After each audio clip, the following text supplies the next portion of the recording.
Assalamualaikum warahmatullahi wabarakatuh. Salam sejahtera bagi kita semua.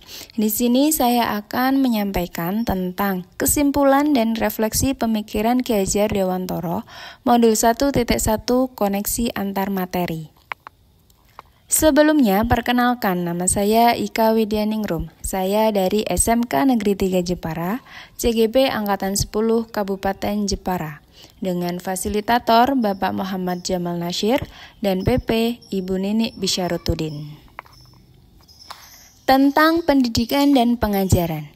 Pendidikan adalah tempat menabur benih-benih kebudayaan yang hidup dalam masyarakat sekaligus sebagai instrumen tumbuhnya unsur kebudayaan.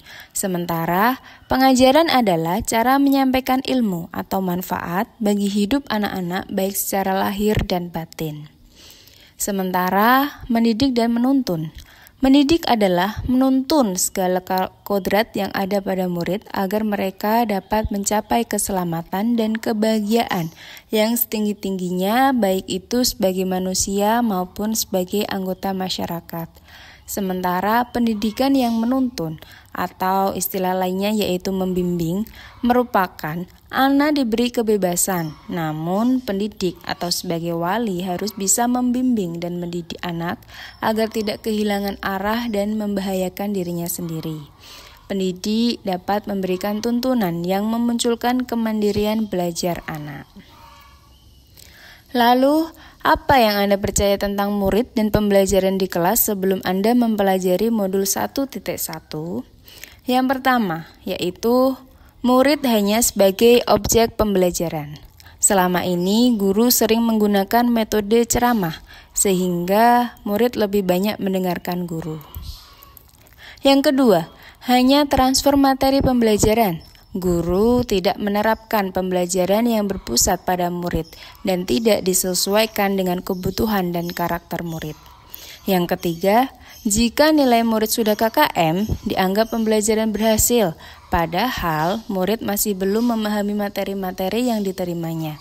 Mereka hanya berpatokan untuk mendapatkan KKM agar tidak melakukan remediasi. Selanjutnya yaitu guru jarang mengajak murid bermain, padahal dunia mereka adalah dunia bermain. Guru juga mengabaikan perasaan murid dan tidak memperdulikan apakah murid sudah benar-benar paham. Apa yang berubah dari pemikiran atau perilaku Anda setelah mempelajari modul 1.1?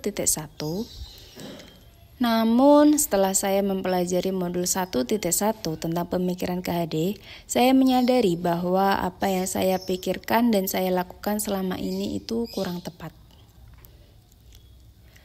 Jadi, setelah mempelajari modul 1.1, saya menyadari bahwa saya sebagai guru harus menjadikan anak sebagai subjek pembelajaran, bukan objek pembelajaran. Pendidikan harus berfokus pada apa yang dibutuhkan anak. Yang kedua, guru harus mempelajari karakteristik murid dan menyesuaikannya dengan model dan metode pembelajaran yang menyenangkan. Selanjutnya, mendidik dengan minat dan bakat serta selaras dengan perkembangan zaman.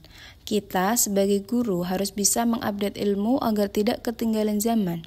Kita juga harus bisa mencari dan memilah sumber referensi pembelajaran yang sesuai dan tidak bertolak belakang dengan budaya kita.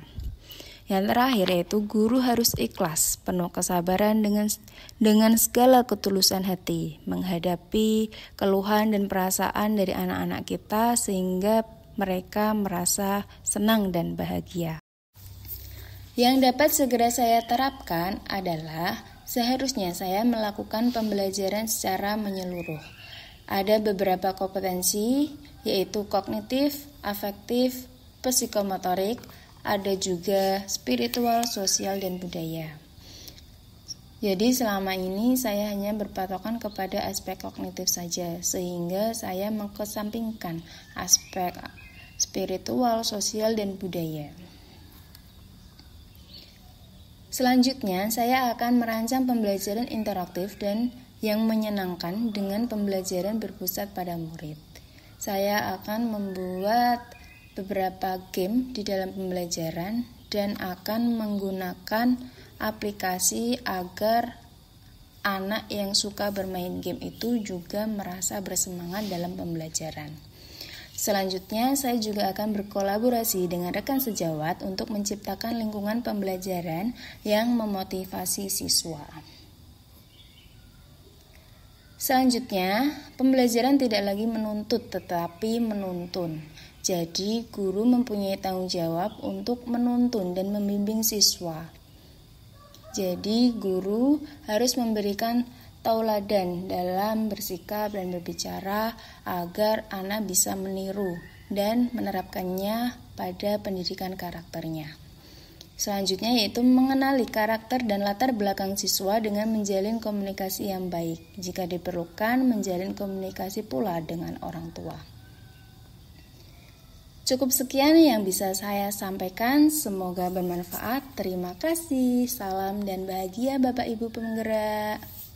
Wassalamualaikum warahmatullahi wabarakatuh.